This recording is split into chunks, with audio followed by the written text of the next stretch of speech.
Hello everyone, কি অবস্থা সবার? সো বেসিক ট্রাইগোনোমেট্রির ভিডিও সিরিজের আজকের এই ভিডিওতে তোমাদের স্বাগতম। আজকের ভিডিওতে আমি চ্যাপ্টার 8.3 এর ম্যাথগুলো করব, অর্থাৎ এক্সারসাইজ 8.3 এর আমরা ম্যাথগুলো করব। বই হলো আমাদের ক্লাস 9-10-এর হায়ার ম্যাথ বই।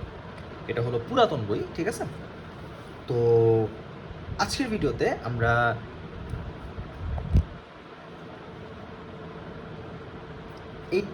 এক্সারসাইজ 8.3 এর 11 নম্বরের যে ম্যাথগুলো আছে এই ম্যাথগুলো করা শুরু করবো, ঠিক আছে?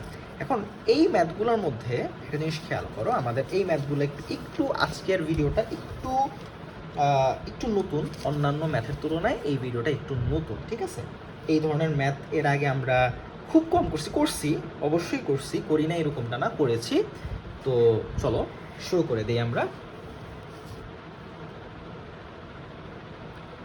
এক্সারসাইজ 8.3 আজকে করবো আমরা 11 নাম্বার ম্যাথগুলো। গত ভিডিওতে আমরা 10 নাম্বারের ম্যাথগুলো করেছিলাম, সো আমরা 11 নাম্বারের ম্যাথগুলো এখন করতেছি। এখানে দেখো, find the value of alpha. এখানে আলফা, এটা আমরা একটা কাজ করি, এটা আলফাটা লিখতে একটু কষ্ট, তো সো আমরা থিটা দিয়েই আমাদের বের করি। আমরা থিটা, ওই আলফা থিটা এ মানে যেটা যে নামে বলো, ইট ডাজেন্ট ম্যাটার।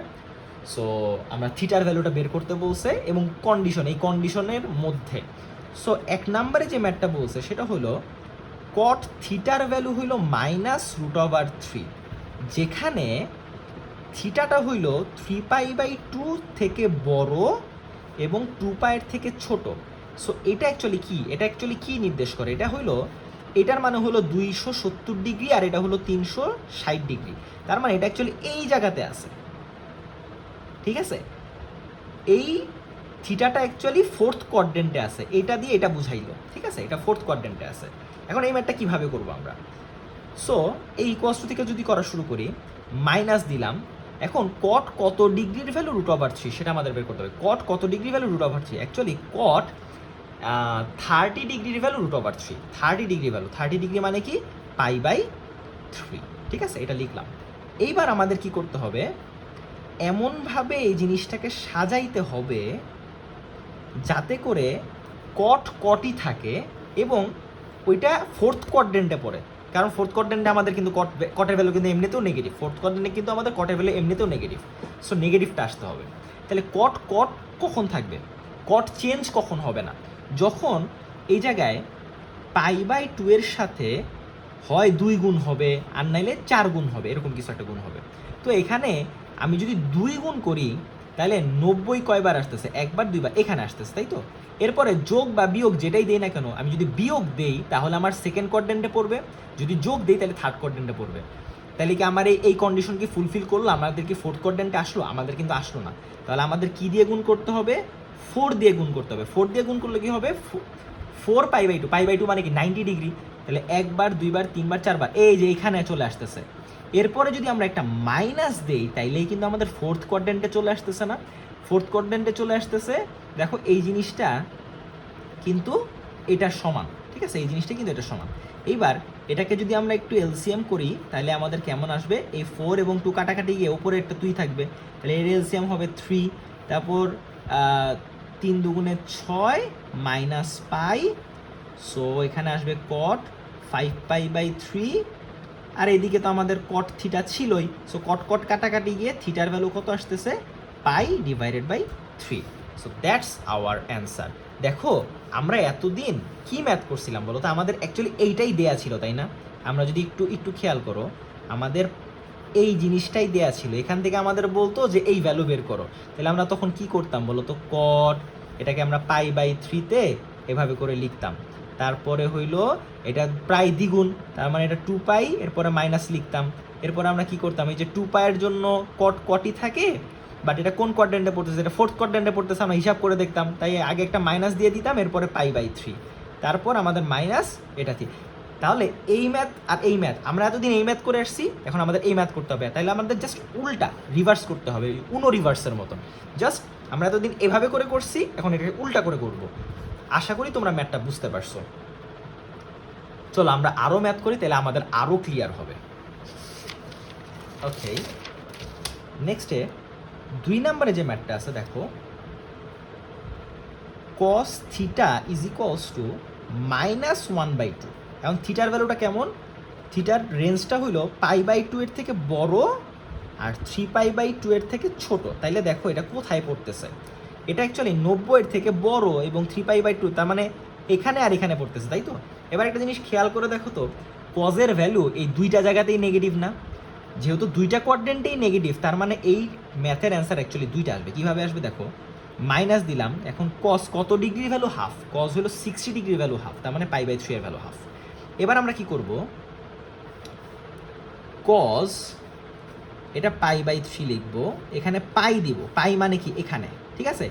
এরপরে একবার দিব প্লাস, আরেকবার দিব মাইনাস, তার মানে কস π/3 পাই মাইনাস।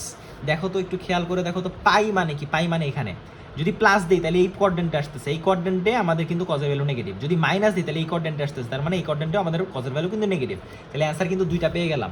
দেখো এটাকে যদি আমরা একটু সুন্দর করে যদি এলসিএম করি, এটা 3 হবে, এটা 3π প্লাস পাই হবে ইজ ইকুয়ালস টু কস, এটা হবে 4π ডিভাইডেড বাই 3, এদিকে তো কস থিটা আছেই, so theta is equals to 4π/3 আসতেছে।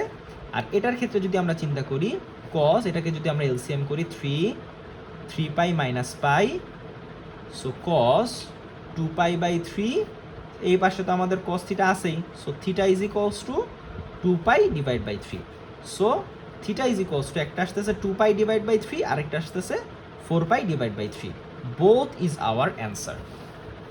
আশা করি তোমরা ম্যাথটা বুঝতে পারছো। আগেরটা যদি বুঝে থাকো তাহলে এটাও বুঝবা। যত আমরা এরকম ধরনের ম্যাথ করব, আমাদের তত কি হবে, তত আমাদের ম্যাথটা চালু হবে বা আমরা তত বুঝতে পারবো। ওকে, চলো আরেকটা আরেকটা ম্যাথ আমরা করি। 3 নম্বরে যে ম্যাথটা বলছে দেখো, sine theta is equals to -√3 divided by 2, minus বলছে। আর এখানে আমাদের থিটার ভ্যালু কোথায় আছে? π/2 এর থেকে বড়, 3π/2 এর থেকে ছোট। তার মানে এটা কোথায়? এই যে এখান থেকে এই পর্যন্ত, হয় সেকেন্ডে আর নাহলে থার্ডে। এবার কি দেখো তো, এবার খেয়াল করো তো, সেকেন্ড কোয়াড্রেন্টে আমাদের সাইনের ভ্যালু পজিটিভ না, তার মানে এখানে তো অলরেডি নেগেটিভ আছে, তার মানে এইটার মধ্যে আমাদের হবে না, আমাদের হবে কি, মাস্ট বি থার্ড কোয়াড্রেন্টের মধ্যে পড়বে। তার মানে এখানের অ্যান্সার কিন্তু একটাই আসবে, কারণ বুঝাই যাচ্ছে সেকেন্ড কোয়াড্রেন্ট তো পড়া পসিবল না, কারণ সেকেন্ড কোয়াড্রেন্ট তো কজের সাইনের ভ্যালু তো পজিটিভ। এবার তাহলে মাইনাস দিলাম, কস কত ডিগ্রি ভ্যালু? 3/2, কস হলো 60 ডিগ্রি ভ্যালু 3/2, তার মানে π/3। এবার আমরা কি করব, জাস্ট কিছুই না, এখানে π/3 দিব। এবার খেয়াল করো তো, এইটা মানে তো পাই, এই পাই যদি আমরা লিখি তাহলে সাইন সাইনই থাকে। এরপরে যদি আমরা প্লাস দেই তাহলে এটা থার্ড কোয়াড্রেন্টে চলে আসে, প্লাস দিলে থার্ড কোয়াড্রেন্টে আসে, পায়ের জন্য সাইনটা সাইনই থাকবে। আর এটা যদি যোগ দিয়েছি, এই কারণে আমাদের থার্ড কোয়াড্রেন্টে আসছে, এই কারণে সাইনের ভ্যালুটা নেগেটিভ, আমাদের মিলে গেছে। দেখো এইবার যদি আমরা এলসিএম করি, এটা 3π plus pi, so sine 4π divide by 3, আর এই পাশে তো আমাদের সাইন থিটা আছেই, so theta is equals to 4π divided by 3। That's our answer. আশা করি তোমরা এই ম্যাথটাও বুঝতে পারছো। চলো আরেকটা ম্যাথই আছে, এই ম্যাথটা আমরা করে ফেলি। আমরা এই জায়গাটাতে এই ম্যাথটা করে ফেলবো। নাম্বার 4,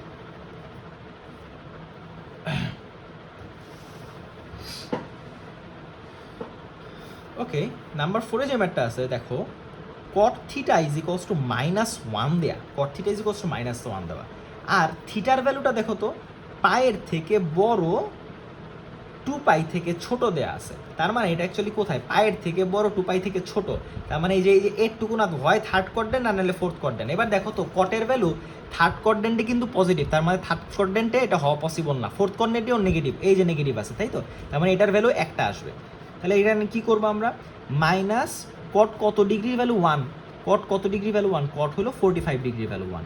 এবার আমরা কি করব, এখানে কট লিখবো, এটা 45π/4 দিয়ে দিব, এখানে 2π মাইনাস দিব, 2π দিলে কট কটই থাকবে, আর 2π মানে কি এই জায়গা। এরপরে যদি মাইনাস দিই তাহলে ফোর্থ কোয়াড্রেন্টে চলে আসতেছে না, ফোর্থ কোয়াড্রেন্টে কটের ভ্যালু এই যে নেগেটিভ, এই কারণে নেগেটিভটা বসে গেছে।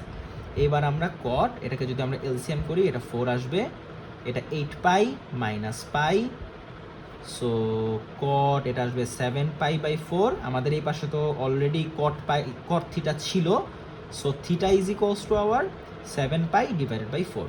So that's our answer. So তোমরা ম্যাথগুলো একবার দেখে নাও, ম্যাথগুলো ইজি আছে কারণ এই ধরনের ম্যাথগুলো আমরা এর আগেও করেছি। আশা করি তোমরা বুঝতে পারছো। আজকের ভিডিও পর্যন্তই, ছোট একটা ভিডিও করলাম কারণ আমি চাচ্ছি যে আর কি প্রত্যেকটা ভিডিও আলাদা আলাদা থাকুক। 11 নাম্বার ভিডিও, 12 নাম্বারের জন্য আলাদা একটা ভিডিও। সো তোমরা প্র্যাকটিস করো খাতার মধ্যে। আমি বলবো যে ম্যাথ এরকম শুধুমাত্র ভিডিও দেখলে কখনোই হবে না, তোমরা নিজের হাতে প্র্যাকটিস করতে হবে। যখন নিজের হাতে প্র্যাকটিস করবা তখন ম্যাথটাকে তোমরা ফিল করতে পারবা। সো যদি কারো বুঝতে প্রবলেম হয় প্লিজ আমাকে কমেন্ট করে জানাও, আমি তোমাদের কনফিউশন দূর করে দেবো কমেন্টের রিপ্লাই দিয়ে। সো ভালো থাকো, সুস্থ থাকো, সাইনিং আউট, টাটা।